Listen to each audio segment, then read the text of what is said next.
Well, hello, everyone.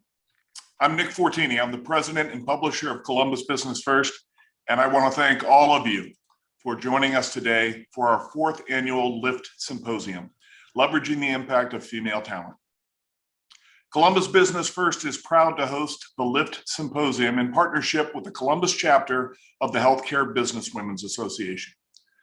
Our collective aim in hosting this event is to raise awareness for the HBA and help advance their mission to achieve gender parity in leadership positions, facilitate career and business connections, and provide effective practices that enable organizations to realize the full potential of their female talent. Now, aside from the practical case for achieving gender parity, research shows that there is a correlation between improved gender parity, accelerated business performance, and overall economic growth. This year, we're bringing you the LIFT Symposium in 2 installments. Last week, we aired part 1, and today we bring you session 2. Now, we know that 2020 and 2021 will go down in the books as one of the most challenging periods in our lifetime.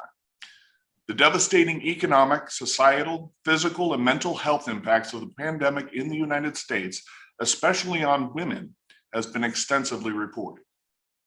At this year's LIFT Symposium, our aim is to address honestly and openly where we've been, where we are now, and to provide insights on how to best move forward. Last week, we heard about actions individuals and organizations are taking in our community to lift others up and make a difference in their lives. Today, we'll hear unedited, real stories about resiliency and determination in overcoming the unprecedented challenges the last 18 months have presented. I'd like to thank the members of the HBA that were critical to making this event a reality. Thank you to HBA Columbus LIFT Symposium Chair, Stephanie Henderson, and to LIFT Symposium Incoming Chair, Susan Moss. Thanks to our inaugural LIFT Symposium Chair, Heather Brode, who once again played a pivotal role in making this year's event a success. Thanks also to Laura Butler, who chairs the Council of Chapter Presidents for HBA's Global Board and has been instrumental in making this event a reality in Columbus and across the HBA network. Thank you to all of our speakers and our panelists for generously spending your time with us today. And finally, thank you to all the members of this year's LIFT Symposium Planning Committee. The LIFT Symposium would not be possible without the support of our sponsors. So I'd like to thank our presenting sponsor, Cardinal Health. Thank you to our branding sponsors, Cover My Meds, Ohio Health, Quantum Health, and Right Pat Credit Union. Our underwriting sponsor for this year's LIFT Symposium is OSU Wexner Medical Center.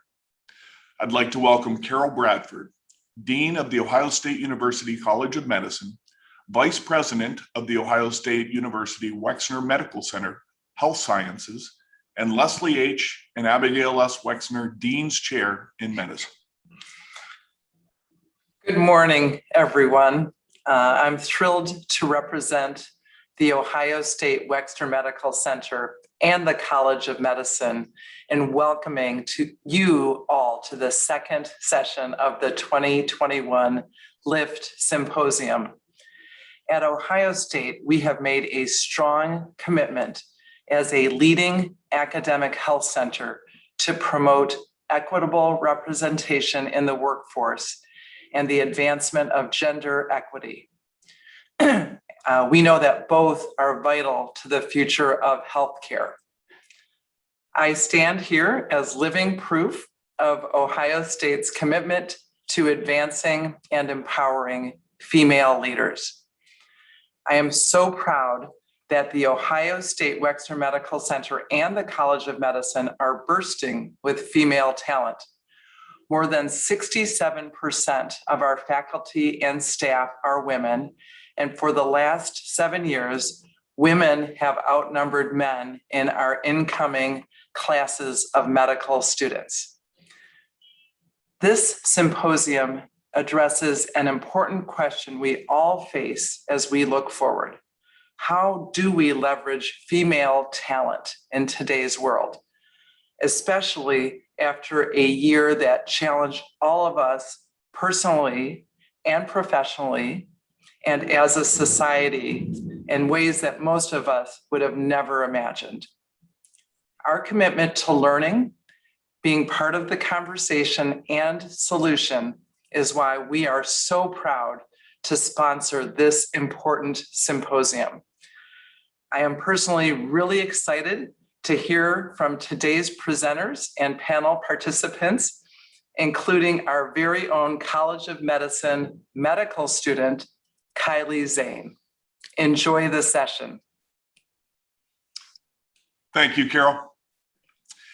As part of our partnership with the HBA, Columbus Business First is proud to be donating a portion of our sponsorship proceeds to HBA Columbus. So I'd like to thank our sponsors for supporting this event and supporting the HBA. And once again, thank you to all of you for attending this event. Let's get to it. It is my pleasure to introduce the HBA's Stephanie Henderson and Laura Butler.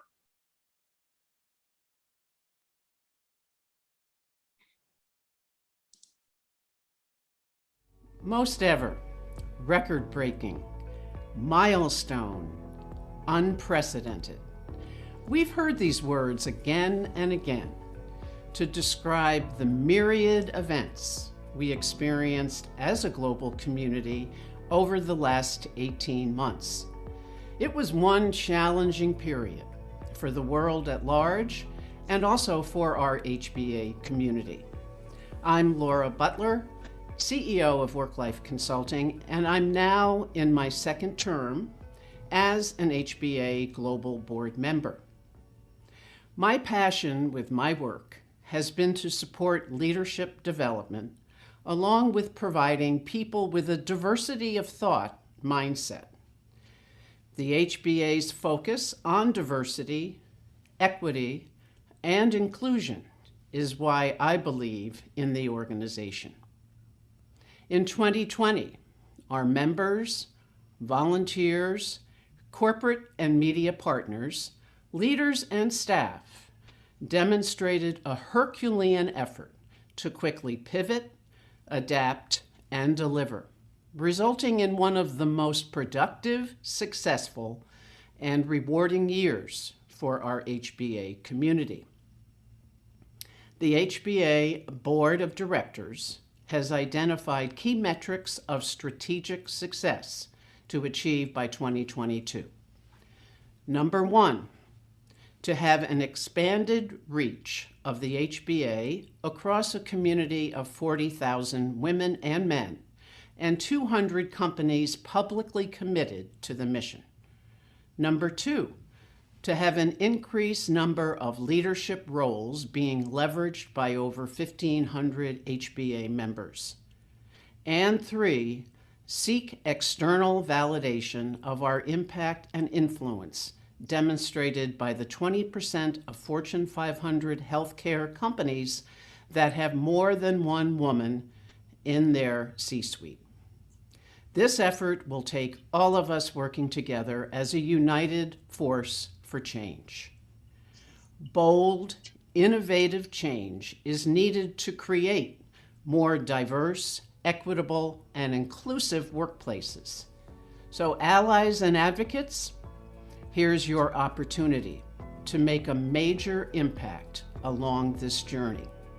Think about how we all can address those four words I mentioned earlier: most ever, record-breaking, milestone, and unprecedented. How will you acknowledge and rise together? Thank you.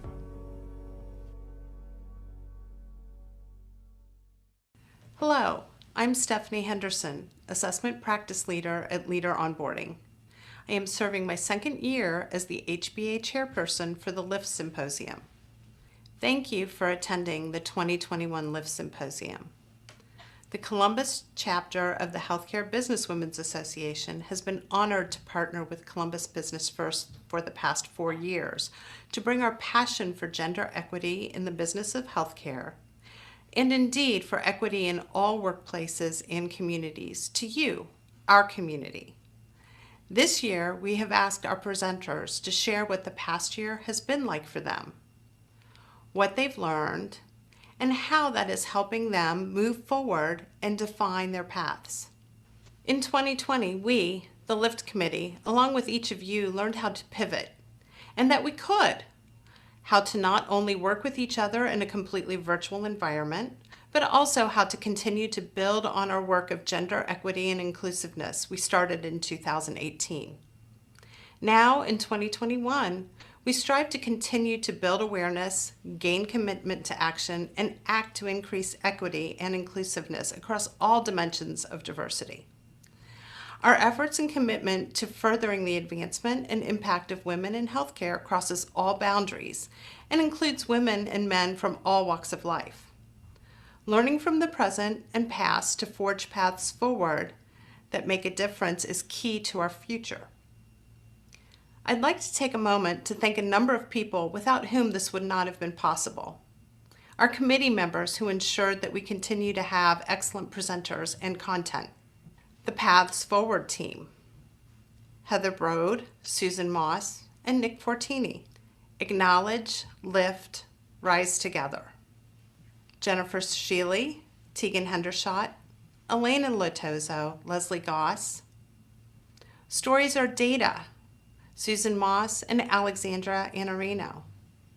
Real People, Real Stories, Brooke Curtis, Amy Lammers, Krista Hazen. We'd also like to thank our HBA Columbus Chapter Board, Nicole Mackley, Chelsea Ball, Tegan Hendershot, and Aditi Bhatia. The HBA Midwest Regional Leadership, Catherine Becker and Kathy Relias, as well as the HBA corporate team. Finally, our Columbus Business First partners, especially Nick Fortini, publisher, Steve Hewitt, advertising director and his team, Rick Titus, creative director, and especially Melissa Price, events director, who year after year makes us all look good. We hope you find the sessions as interesting and informative as we have in bringing them together. Thank you, Stephanie. Now, as we've noted, myriad new data has been collected and analyzed over the past year as a result of this historic period we're living through. And that data can inform and help us understand the strategic decisions organizations are making. Alexandra Annarino is here to share some of that data with us this morning. Alexandra is the Innovation Research Lead at Cardinal Health Fuse. In over 20 years of community development and nonprofit work, Alex has developed into an innovation researcher specializing in ethnographic and qualitative research for early stage innovation and existing product experiences. Please join me in welcoming Alexandra. Good morning, everyone. Thank you for having me this morning. I'm just going to share my screen. And our Fuse team includes technologists, designers, data scientists, and software engineers, as well as clinical subject matter experts like pharmacists. We co-create with healthcare providers and the patients they serve so that we can solve unmet and often unarticulated needs. Hearing and seeing stories is a critical part of our work. Life since early 2020 has already transformed us. We each carry our own stories from the last 18 months into today's session. In my introduction to ethnography course in graduate school a long time ago, Dr. Susan Needham of California State University, Dominguez Hills, who has spent her career learning alongside the Cambodian community of Long Beach, California, taught us about the value of the oral history interview. Amongst other things, she taught us the value of oral histories and understanding a person's truth, its role in highlighting the differences between ideal and real experiences, and importantly, in revealing insights about the power dynamics that shape how we live. She taught us about how symbols and objects help to convey our stories, and about the interplay between the normative and material aspects of culture, the things that we say and do and believe, and the things that allow us to manifest those attitudes, beliefs, and behaviors. And I'll never forget, she instructed us, when you're interviewing someone and you ask them the same questions 3 times, move on. They've answered you. It's just not the answer you were expecting or looking for. I spend my day job listening to people tell me their stories about their experiences, listening in situ, in real life, in real time, listening with all my senses. Observing is listening. And then I try to help our teams, all those people I talked about, understand those experiences so they can connect to them, empathize with them, and really understand in concrete detail what's happening so that we can figure out how to improve those experiences so that we can become healthcare's most trusted partner. I have lots of tools in my tool shed, guiding principles and a personal code of ethics. Our LIFT team has asked me to help us all transition to this next part of our program, where we will hear the very real stories of our colleagues, peers, and community members as they relate to the pandemic, protest, and politics. These stories make it real for us. What is it, you ask? It's your mission, your purpose, that thing that drives you and your commitment to this community. What we're going to do is prepare ourselves to make meaningful use of this special kind of data to help us transform ourselves, our organizations, and ultimately fulfill our mission, your reason for existing. Empathy serves a very real and very actionable purpose in program and product design and development. There's actually a lot of methodology and rigor that goes behind it. And I'm going to point you to Brene Brown, who, if you go to her website, she'll outline grounded theory, qualitative data research, and how you can apply that. Empathy gives us the gift of insight. It creates the pathway to connection, and it drives us to act. You're going to spend the next 5 minutes sharing with one another about your hopes and fears as the current state of the pandemic shifts our lives into a new normal, no matter for however long that's going to last. We're going to break out into random groups in Zoom. For 5 minutes, I'd like you to talk with one another and share your hopes and fears about the next year of our lives, the pandemic, the protests, and politics, because it's shifted even as we've prepared for our time together today. Ask yourselves in preparation for today's session, how can I really listen? What can I do in my circle of influence to have an impact based on the stories I'm about to hear? Thank you so much for coming today. Let's break out.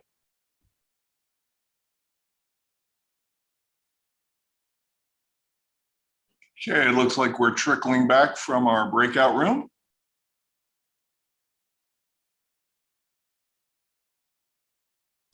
And I'd like to thank Alex for kicking off that session, and thank you all for your participation in the breakouts. Now it is time to move on to this morning's panel discussion, Real People, Real Stories. So please join me in welcoming our panel. Our first panelist is Sonia Brown. Sonia is the new Vice President of Property Management for National Church Residences. Sonia leads a team of 4 regional vice presidents and 1 compliance officer. She oversees over 340 affordable housing communities in 22 states. Our next panelist is Linnea Klaus. Linnea is a senior clinical consultant for both the Employees Assistant Program and the Mindfulness Program at Ohio Health. She provides counseling, crisis intervention, and training and facilitates mindfulness programming. Please welcome Kylie Zane. Kylie is a 4th-year medical student at The Ohio State University, studying to become an interventional radiologist. This year, she was inducted into the Gold Humanism Honor Society by her peers in recognition of her volunteer efforts during the ongoing COVID-19 pandemic. And moderating this morning's panel is Karen Huff. Karen is the founder and CEO of Improv Edge, the first training company to combine improv with neuroscience and psychology to create training with an improv twist. Karen and her team have worked with over 50 Fortune 500 companies and developed over 500,000 business leaders. Please join me in welcoming Karen Huff. Thank you so much, Nick, and good morning, everybody. I really love that we have started out connecting with each other with breakout rooms, and I want us to continue to engage wherever we can. Right now, I would love for everybody that's attending, I want to teach you a couple of things. At Improv Edge, throughout the pandemic, we have used visual work since we've all been visual. And virtual. So this is the American Sign Language for applause, since we can't always hear each other. So let's give ourselves some applause for showing up here this morning. There we go. You can also use your reaction buttons down here. I mean, those are just endless fun, right? I could never get myself away from the reaction buttons. So feel free to use those throughout our time together. And I'm unbelievably honored to be here moderating this panel. So, you know, one of the things we're going to be focusing on today is improvisation. So obviously improvisation has changed the way that I think, that I work, that I parent, that I lead my company. And the reason for this is that improv allows you to be incredibly adaptable and flexible no matter what happens. And I will tell you, in the last 18 months, I haven't had such deep and meaningful conversations about the critical importance of improvisation. The last time I had conversations like this with leaders was during the 2008-2009 economic downturn. And this time I was having conversations with leaders across the globe on 4 continents about how we can embrace the idea of, no matter how difficult it seems in the moment, how do we approach it with positivity, with flexibility, and with inclusivity more than anything. So, you know, I'd like to start out, first of all, as I said, with positivity. So positivity is a base important concept of improv. We have to say yes and. If you've ever heard of yes and, you know, when you walk on stage with no scripts, you've got to agree with each other to make the scene move forward. And I think a lot of us realized we had to be in the moment and say, yeah, this is happening, and what am I going to do next, and who can I lean on? So I really want to take this first question to Linnea Klaus. Linnea, thanks for being with us here today. You know, positivity can sometimes seem really difficult to achieve in times of crisis. I would love to hear how, despite difficulties, you integrated the power of positivity and what it meant for you. Yeah, thank you. That is a great question.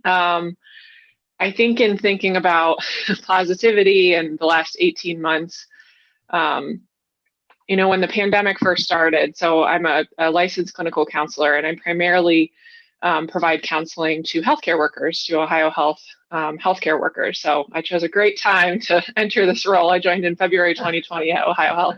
Your timing was beautiful. I mean, yes, it was perfect. I somehow how will I never knew. meet my colleagues in person? Okay, great. Right.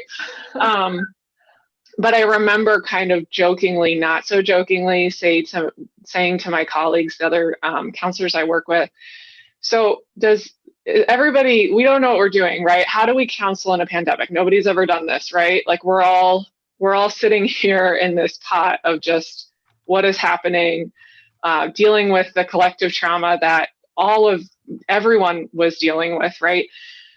So I remember feeling, you know, this intense sort of anxiety and how is this going to work? How am I going to show up for frontline workers, right? How do I do this?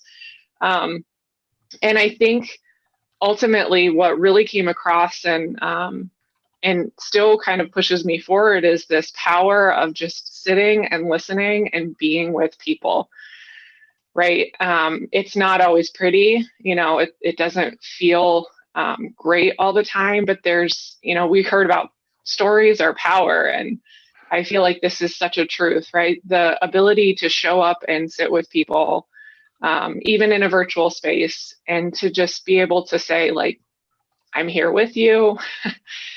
I don't know what's going to happen, or I'm not sure what this is going to look like, but we're here, we're supporting you. You know, you have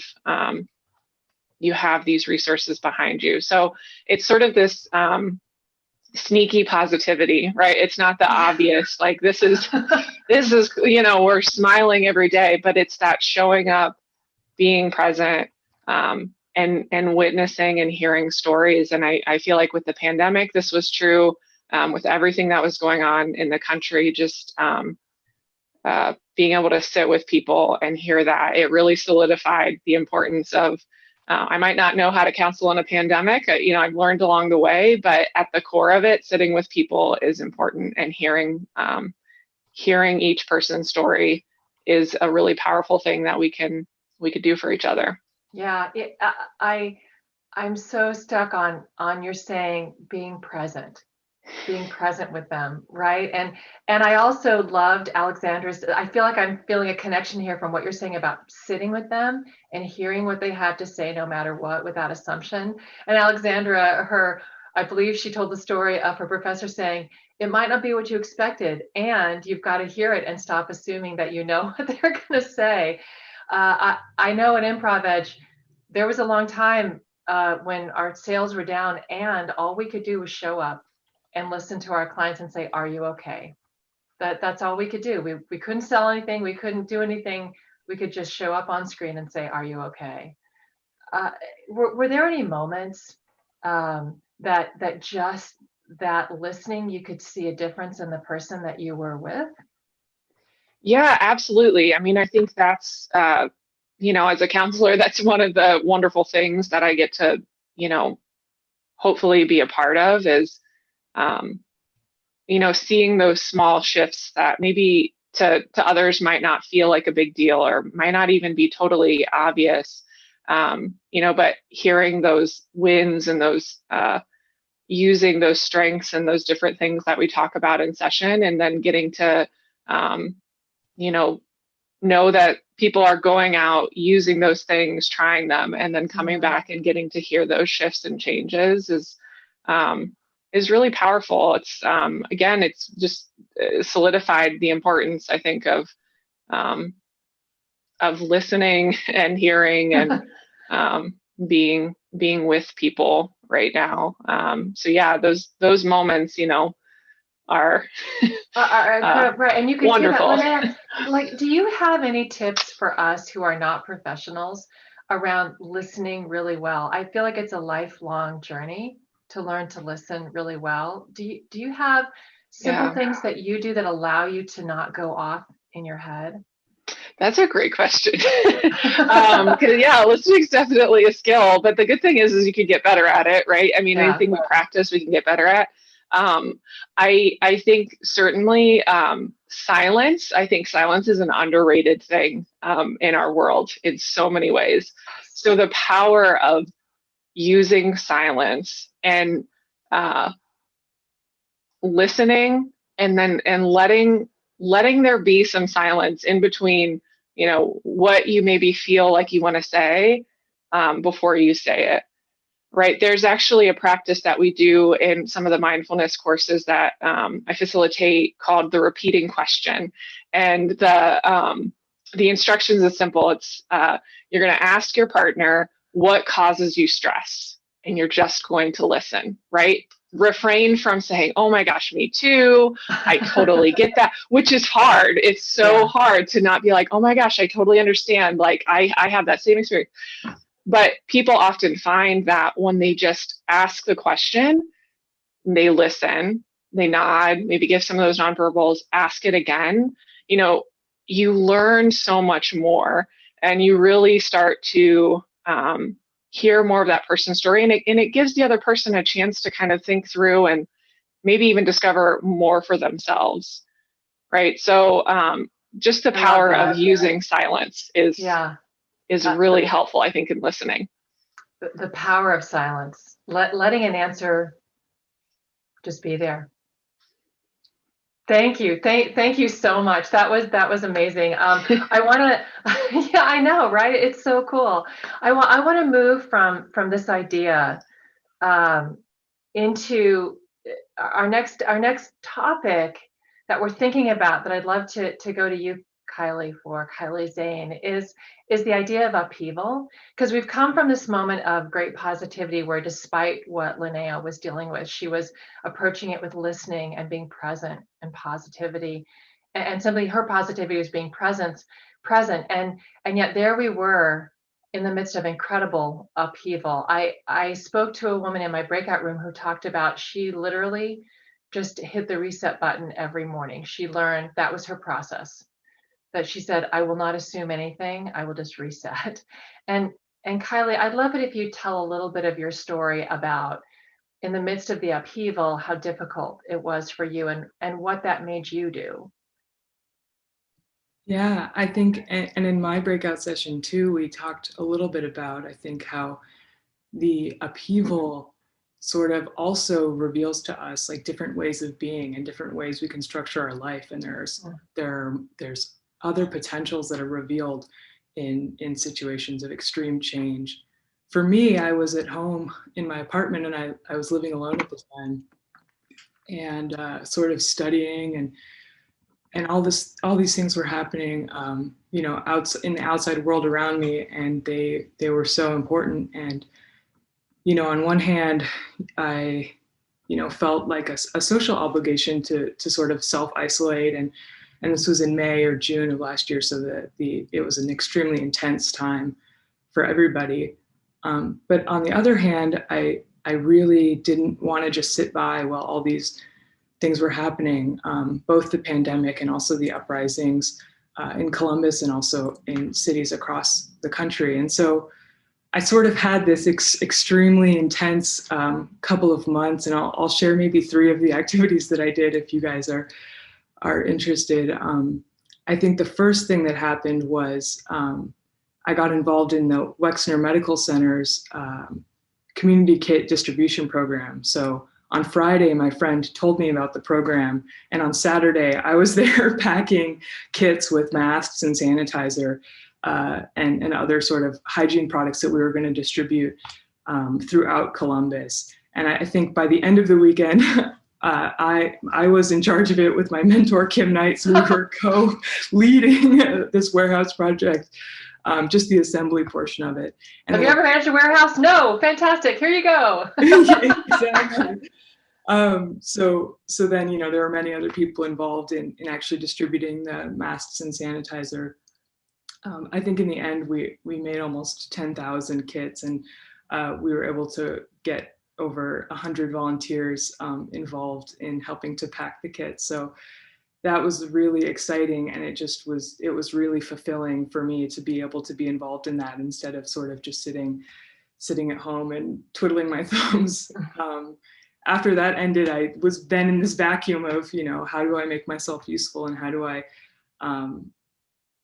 avoid this sense of sort of isolation and sadness. And I have a wonderful friend in Detroit who is, she was working for a nonprofit that does clothing distribution and food distribution.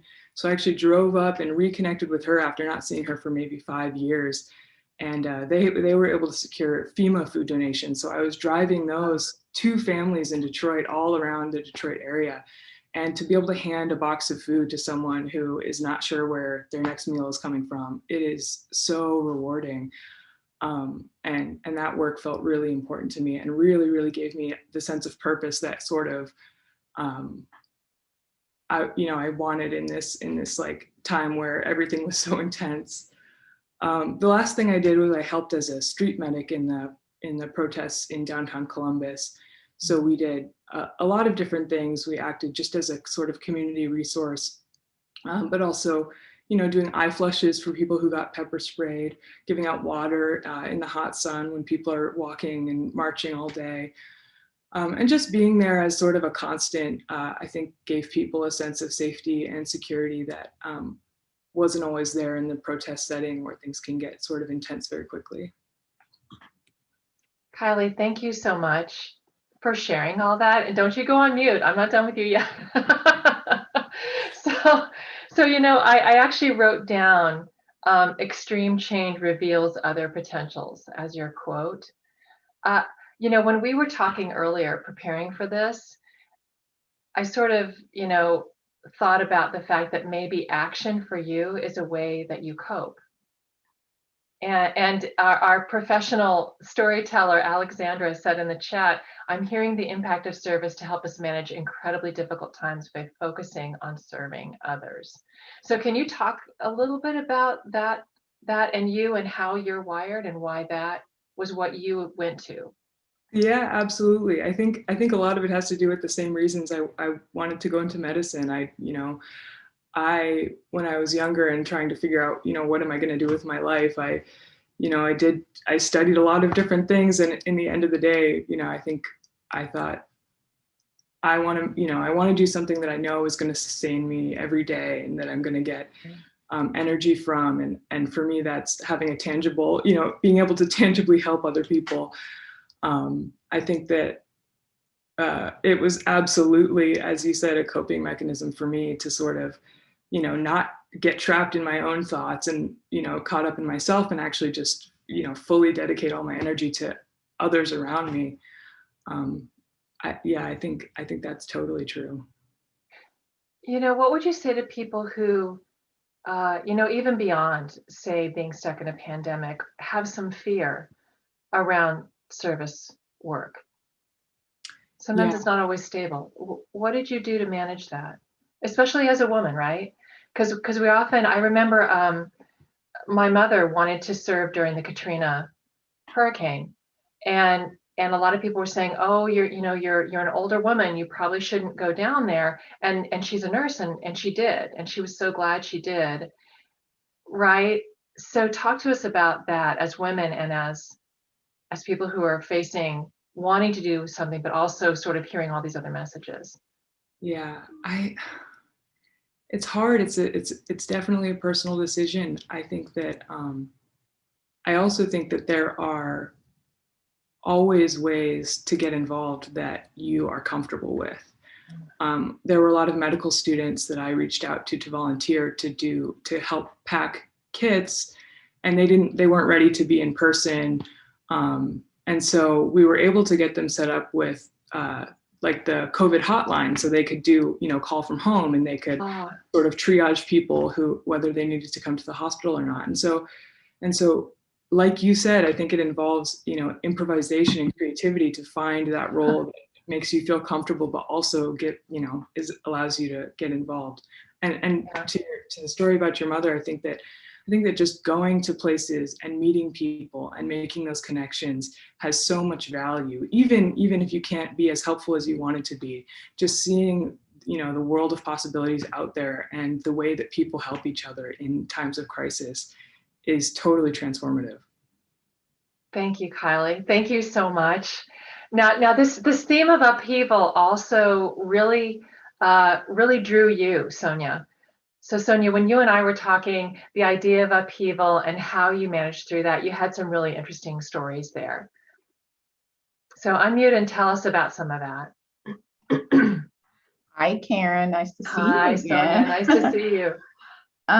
Upheaval. Yeah, I think everyone on here could speak to that in some capacity.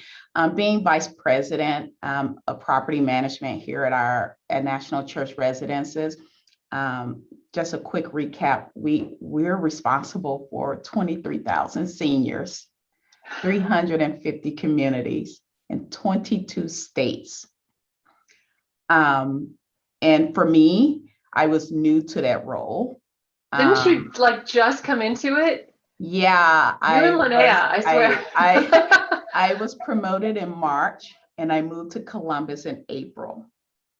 My plane ride here, there were 7 of us, and I knew then, oh my God, this is crazy. So I came into this thinking, I have all these ideas about what I'm going to do in this role. And I was completely sidelined with the reality that our residents and our employees had to navigate this pandemic that was staring us in the face. Something that was uncharted territory. There was no best practices to reference. There was no playbook. We had to create the playbook. We had to sit down and literally create the playbook and create the best practices. And I think our core business is serving seniors, the most vulnerable population of this pandemic. And you couple that with the polarization that our country was also going through, and our residents were impacted by that. So there was a constant second guessing of decisions that were being made. And, we as an organization formed the COVID task force. And that community for me was a saving grace, because you're not making these decisions in silo. We have a healthcare division, we have a senior services division. So we're all, the best minds coming together. So that was for me some peace that, that I had, comrades in this. But just, with that, the COVID hotline. So when we're making decisions, we're trying to be as transparent as possible.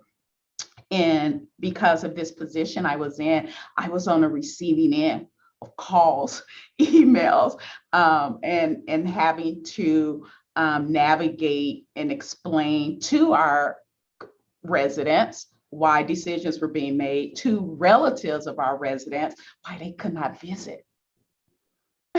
and just being on the receiving end of that. And there were days that, I was brought to tears. And I'm like, again, you're second guessing everything. But I want to say that there were moments I would get up those calls, I would read an email or draft a response to an email to an upset, resident or relative. I will always close my eyes and think about, what is the end goal of all of this? Beautiful. Where are we trying to get to? Yeah. And it's just to keep everyone safe. Like, let's pull away, people, personal, political affiliations. Let's pull away their perceptions about the reality of this pandemic and just stay true to that. Like, keep your eye on the prize. And I would say, maybe it took a couple of months into all of this, maybe less than that, where every decision was about stay focused on that end goal. Keep your residents safe, keep your employees safe, and give yourself some grace. And understand that it's okay not to have all the answers. It's okay to be vulnerable, and it's okay just to say, I don't know. I don't know. Don't all of you feel like everything Sonia's saying is just resonating so deeply? I love too that you found that yeah, I'm getting the thumbs up there.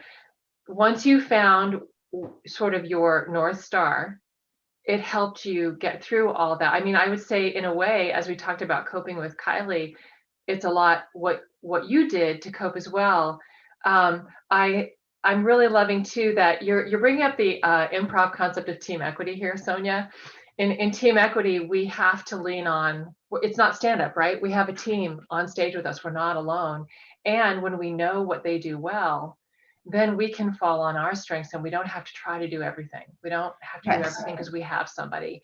I wonder too, when we were talking, you were so cool to be vulnerable and say that there were moments that you were ready to throw in the towel. Because right here, you show up so strong. We're all in a different phase of this whole process. Can you talk to us about how you got through that moment? Because I think we all definitely had that moment where, like, should I just give up? Yeah, walk away. There were definitely times where I thought, this is ludicrous. Why did I leave my sanctuary, my nice, peaceful, privileged home in St. Louis, Missouri, to take this on? Like, why? Like, you're crazy, Sonia. But earlier we talked about the power of silence. So, I'm spending the first half of my day just navigating decision making, partnering with my colleagues, but I tried to spend, my evenings being silent and just reflecting and just trying to clear my mind. And those times that I was silent, you will have these epiphanies. You will have these, again, it came back to me, it's all of this is in God's hand. And during this time, every day I talk to my mom. every single day. And that was odd for me because I'm a woman about town. I'm always busy. But mom was loving it, right? Yeah, she's loving it. I had purchased her an iPad and set her up on FaceTime. So she's becoming technology savvy. And that's another story about realizing the digital divide that our seniors, our low income seniors were subject to, but having to see my mom's face and talk with her. And she is a deeply religious woman. And she will always leave me with just motivational words, just how to get through this. And also being able to see her, she is our constituents. She's an example of people that our organization serve. And that helped me, tremendously. Privately, I was dealing with my own, like what Kylie said, isolation and sadness. I was new to town. I knew no one. But you had to like put that to the side almost and keep your eye on the prize. And I think my mom helped me, with just her words of wisdom. And she was my support, she as well as my son. And I just think that camaraderie with my peers definitely helped. And it helped me get through and help with those decision making. It's no way anyone could have did this alone. Just no way. No way.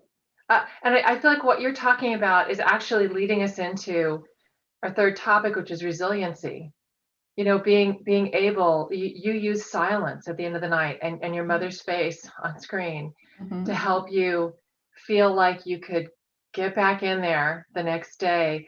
You also shared, there's a fun fact that I have about each of these three amazing women that they did, that's something interesting about you, but you had a specific one that you did during the pandemic to help you cope. Now, come on, you got to share this because I think it's so cool. Tell us about the thing that you would do every now and then.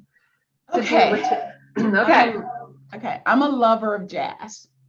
I love jazz. I love the classics, the John Coltrane's.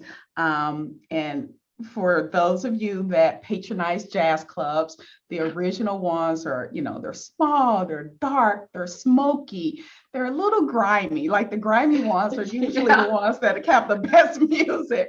And part of my transition and trying to get acclimated, into the Columbus Society was, okay, I'm going to find all the best jazz clubs and I can't wait. Well, that experience was robbed of me. I was not happy.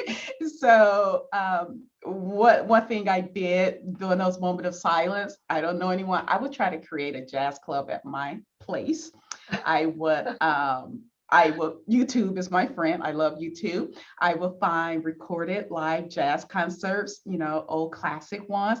I would create darkness. All lights are off, all blinds are pulled. I would light candles. I would find my beverage of choice in my cupboards. And I would create this whole jazz vibe. And I totally got into it to the point I came this close to buying a smoke machine so I could create the smokiness. And I went on Amazon and I put it in my cart, but I never quite pulled the trigger. So I created my own little jazz ambiance at home. Oh, applause to that, everybody. Applause. Okay. All right. So Linnea, is there a fun fact? Do you have something you could share with us about maybe something you did to help yourself stay resilient during this time? If you could unmute and share anything, or even if there's just something that was meaningful to you that helped you renew yourself. So I don't have any sort of as fun as creating my own jazz club. I love that. That is wonderful. Yeah, that's insanely cool. None of us are going to meet that. So yeah. Right. I hope you had a name and gave it, you got to label it and everything. I feel like what I relied on a lot was things that helped me even previously. So I did a lot of meditation and yoga. But one thing that I really that came out of this, and it's still happening, and I'm so grateful for this, is I have a group of friends, some from when I was a child, some from college, and we all started doing like weekly Zoom chats together, video chats together. Awesome. And everybody's actually, I had a couple of friends from that group move during COVID. So, I mean, there was so much change that we're all going through, but the ability to kind of stay together and stay strong and to check in and to say, oh, you're feeling that, you're having anxiety. Oh, yeah, me too. How are you showing up? Just this sort of realness and rawness that we were all able to bring. It's a part of our friendship that I never want that to go away. And we still regularly check in much more than we ever did before COVID. So I think those moments really, really, really kept me going, to just have those little check-ins, to just be like, hanging in there. I'm trying. Yeah. This week's been hard, but we're trying and we're showing up for each other. So that was really meaningful. That's beautiful. It's those friends that you can be who you really are with. Yeah. Yeah. So as I move to Kylie, I want to ask everybody on the call today, if you have questions, please start putting those in the chat. Nick is going to be gathering questions. If he saw some great comments, we want to know about this, because we'd love to take some of your questions for this incredible panel. So Kylie, do you have something that you do, or that helps you to be renewed, or to keep going, to find that resiliency? I totally relate to everything Sonia was saying. I am definitely someone who needs sort of alone time and quiet time to process. For me, that is journaling a lot of the time, to sort of put down, what I'm going through on paper, and then it kind of takes on an objective life of its own, and I can think about it in different ways, and, sort of walk through my emotions with myself. And also the power of music. I was born in Seattle in the 90s, so I was raised on punk and grunge, and so I was listening to really loud screaming women singing about struggling through hard things. And I think that music has, whatever type of music you like, it has an ability to sort of renew you and give you energy, and stand with you even when you're physically alone. I know that you're calling in from Chicago today, Kylie, right? And after college, I moved immediately to Chicago. I tell people it was to pursue improv, which I did. I was with Second City. Really, it was because I had fallen in love with the blues, and I went to every blues club in Chicago. So yeah, a little something Sonia and I have in common, sort of. This has been amazing. I'm wondering, Nick, are you seeing, and also Nick, do you have any questions? Do we have questions? Maybe if someone would like to put in the chat or come off mute. I do have a question. Great. I really have two questions, and they're kind of related, but you guys are superheroes in your service over the past, 15 months, 18 months. The question I have, keeping it real, there had to be moments when you lost your cool.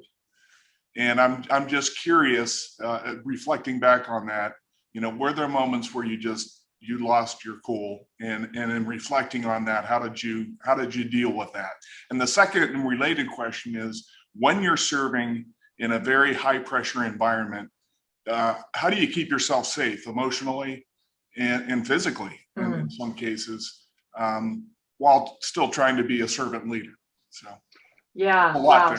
So keeping you cool, and also staying safe emotionally and even physically. Kylie, I'm going to have to go straight to you, because that second part of that is very, very relatable from a physical standpoint. Can you talk about that? Did you lose it? Was something too much? I do remember, I think, one night coming home from protests and just feeling emotionally and physically exhausted.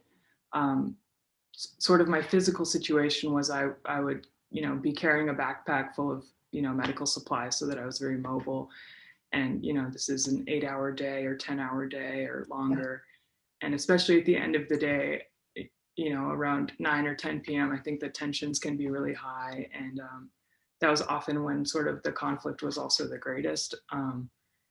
And I think there were times when I really felt a sense of helplessness, and that there was, and like futility, and that, all these people are coming here every day and giving up all this time and all of these resources to be here.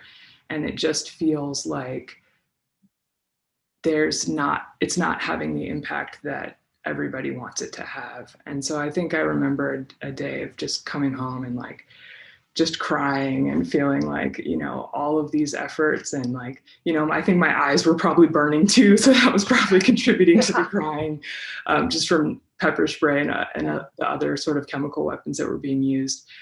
And it was frustrating, but I think what you do in those times is you just talk to other people who were experiencing the same things. My best friend was doing similar work in Atlanta, Georgia, at protests there. So I just gave them a call and we just talked it out and talked about, you know, how stressful it was.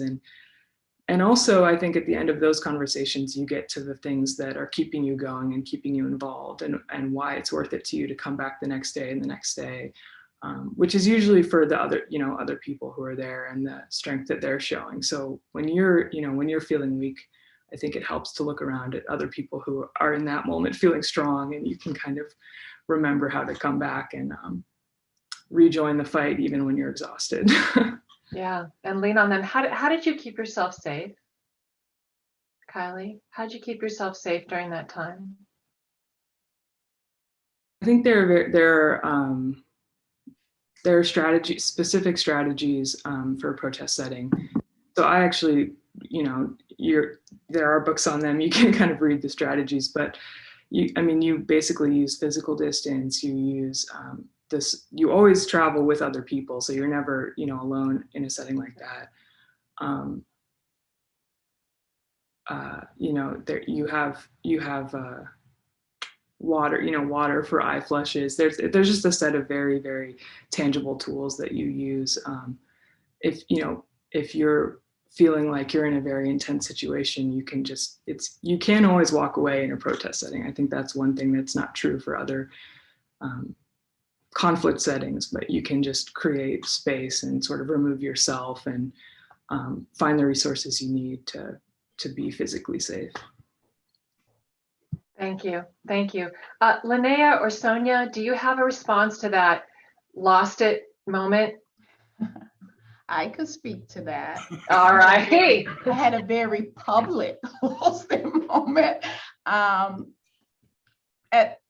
one of the stereotypes, like with a female leader, is you always have to be strong. You always have to show up. You can't, you know, show your vulnerable side. And I was hosting a Zoom meeting with my team, who are all regional vice presidents, my compliance director, and it was, I would say, 2 days after the George Floyd situation. I had also just finished reading all of these emails I had just pivoted on one of our COVID protocols, and I show up at this Zoom meeting and I see everyone, and someone asked me how I was doing, and I just burst into tears.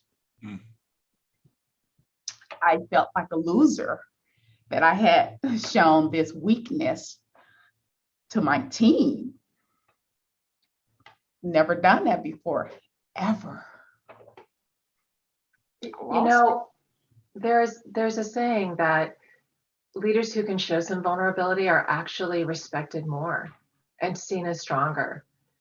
And I bet that your team was actually very bonded to you in that moment, that you showed who you really were and what you were really feeling.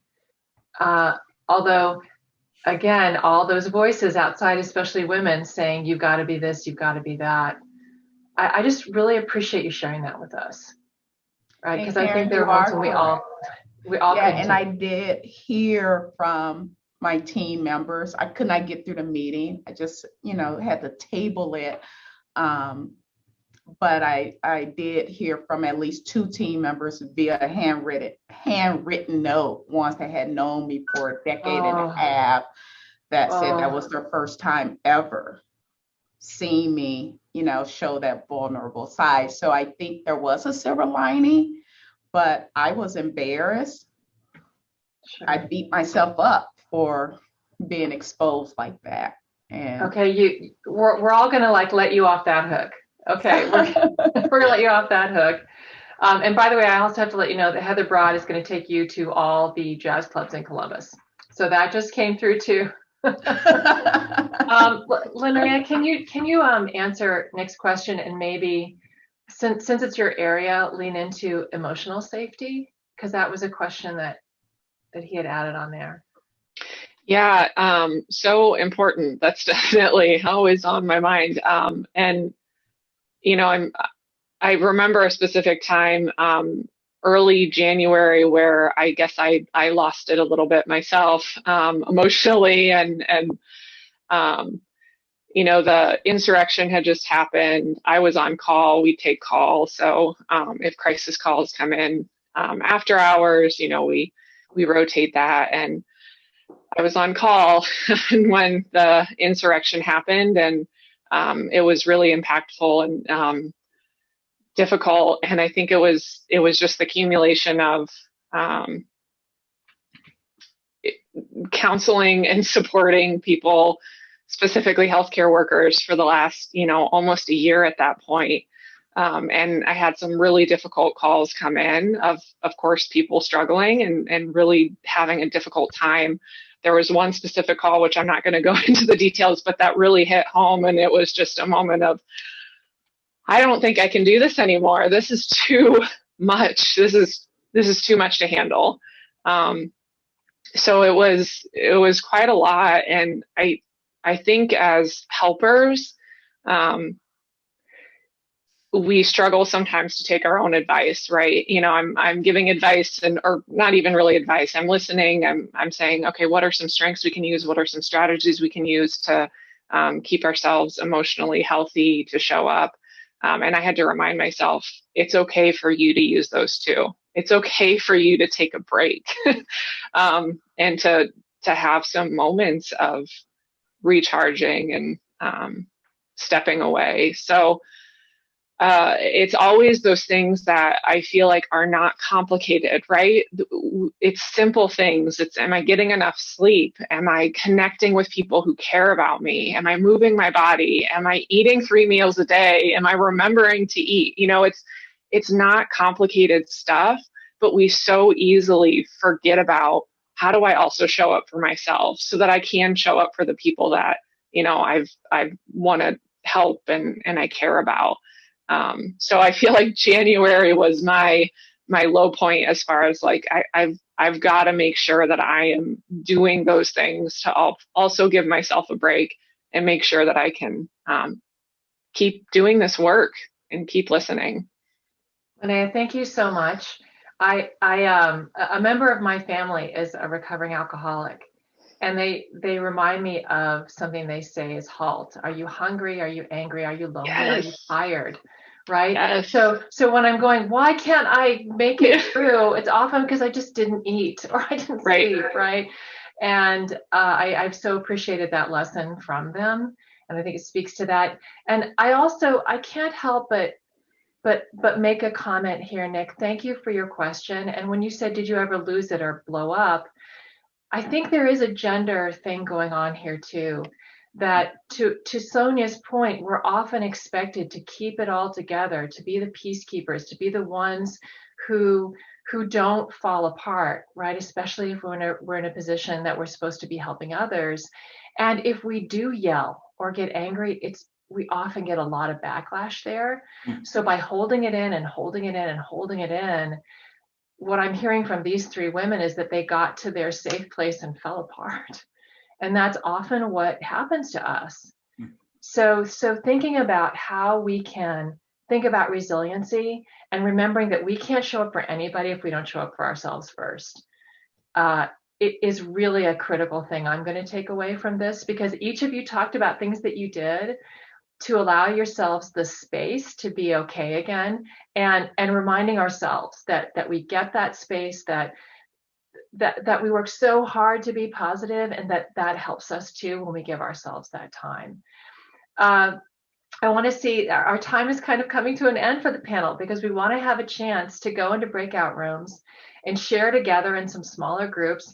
I think that our panelists are going to be available for that. Is that right? Are you all going to be able to stay for at least one? Okay, great.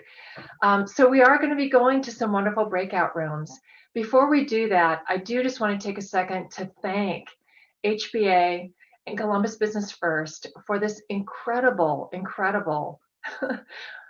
experience, and all of our sponsors who believe that these conversations matter. Nick, you and your team have been incredible to work with, and I feel like we've heard stories today again of positivity, of dealing with upheaval, and of resilience. And I know that I am walking away very inspired and really excited to feel more connected to my community. So Nick, I'm going to hand it back to you. Likewise, Sonia, Linnea, Kylie, and Karen, thanks for this session and for sharing your stories, your experiences. And I cannot wait to answer the question, what are you doing with, I'm setting up a blues bar in our living room, hon. So as we think about what these stories provide us, how they bring to life the data that we collect, what we measure, what we work to impact every day, and how we connect to the humans we design for, we try to get to the heart of the matter.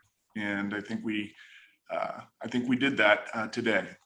We try to get to the heart of the matter around what's happening around us, what it means, and where we have an opportunity to make meaningful impact. So as Karen said, in a moment, we're going to send everyone to breakout rooms. We'll have 10 minutes to share our thoughts with the group.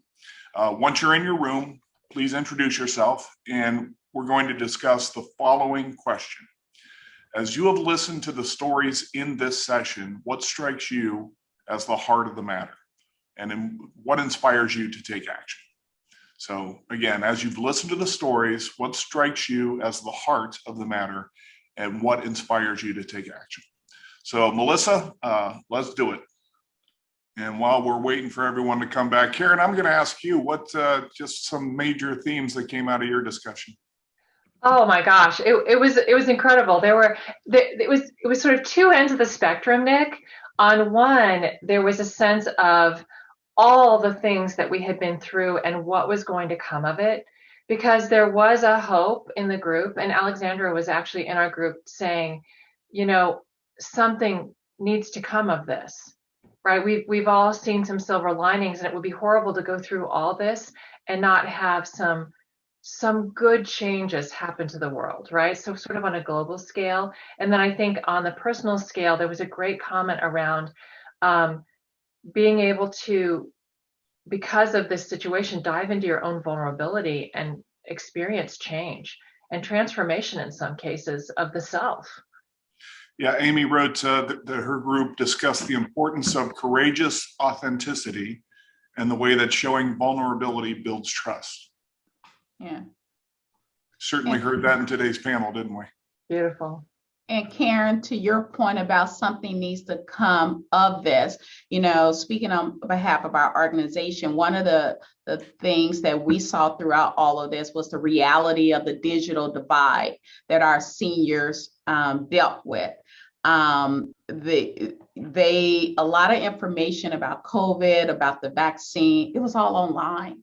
And people just, you know, I know there were tons of stories about, and there continues to be, folks not getting the vaccine. We were fortunate as an organization to bring the vaccines to all of our facilities. We hosted over 900 clinics. We partnered with CVS. It was a huge undertaking. But there was times where we went and just got into the community. So we took it outside of our facilities. And when we would knock on doors and ask folks, you know, there's a vaccine clinic like a block up, they had no idea because they're not online. They didn't see the information. So it's like we lost sight of that. And then in addition to that was telehealth exploded during this time. You know, I was fortunate enough to get my mom an iPad and get her doctor visits, you know, done virtually. But our constituents, our residents, their average rent is $100. Their rent is subsidized by the government.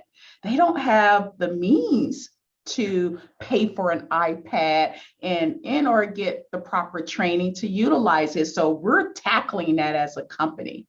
We've reached out to the government. Good luck with that. But so we're now reaching out to private partners. So we're trying to hit this with trying to find devices for our residents. But the bigger part of that is the Wi-Fi. That's even more. That's where we're kind of like, we don't know. We're trying to figure it out. But it literally made our strategic plan as an organization. Wow. It's a strategic plan. So we don't know the answers to that. We're hoping that our strategic partnerships with organizations, Verizon and CVS, that we could figure this out, for our seniors and kind of close that gap. Because if we don't, they're going to get left behind. Thank you for that, Sonia. We're going to send you to one more breakout room with a whole new group and a new question. And it goes back to, again, given what we've learned, not only today, but in last Thursday's session, what can you do to impact the lives of those you work with and those that you serve? How can you engage to help achieve equity for all? Or perhaps what can you do to move your own life forward? So I'll repeat that. What can you do to impact the lives of those that you work with and serve? How can you engage to help achieve equity for all? Or perhaps what can you do to move your own life forward? What actions, what outcomes would you hope to see? So that's a mouthful of a question, but we'll go ahead and send you back out, and we'll see you back in 10. Hi, it's Stephanie again.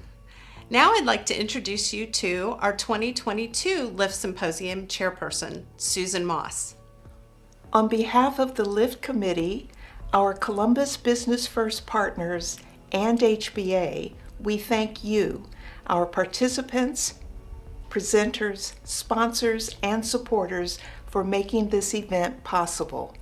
Since its inception 4 years ago, LIFT has sought to increase gender equity within our communities by highlighting those individuals and organizations who've demonstrated the standout leadership necessary to move us towards the goal of gender parity. We hope you found the LIFT sessions both thought-provoking and inspiring, so much so that you are personally motivated to take action within your sphere of influence. No matter how small, each positive effort you make represents a paver in our collective path forward to create a better future that benefits us all. Thanks again for investing your time with LIFT. Thank you, Susan. And thank you all for attending. This was such a great session. A big thank you to our speakers, our panelists for sharing their time with us today. Thank you once again to all the members of this year's LIFT Symposium Planning Committee. Thank you once again to our sponsors for supporting this event and HBA Columbus. Our presenting sponsor is Cardinal Health. Thank you to our underwriting sponsor, the Ohio State University Wexner Medical Center. Our brand sponsors are Cover My Meds, Ohio Health, Quantum Health, and Right Pat Credit Union. And finally, thank you to our event partner, HBA. Please be sure to check out Columbus Business First print and digital coverage of the LIFT Symposium series. This concludes our 2021 installment of the LIFT Symposium, Leveraging the Impact of Female Talent. Thank you for attending, and have a great day, everyone.